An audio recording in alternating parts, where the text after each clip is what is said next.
تعرف محمد علي اللي يقيس بالسحور؟ هو صاحب الهيلوكسات كل يوم طلع من جنبه، صاحب الموتور كان يفحط وجهه، جاء صاحب الباص مسرع مسرع، هم حملوا الموتور لفوق الديانة نموه، هو كان واحد شيء كل منهم القاط قريب واحد مقوت شل الباقة حقه،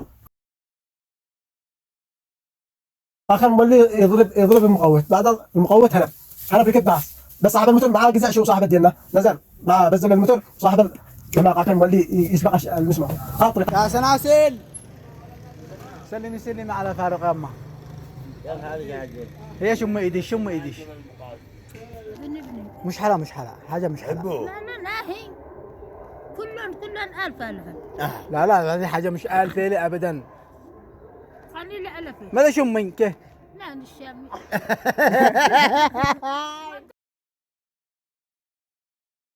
Oh.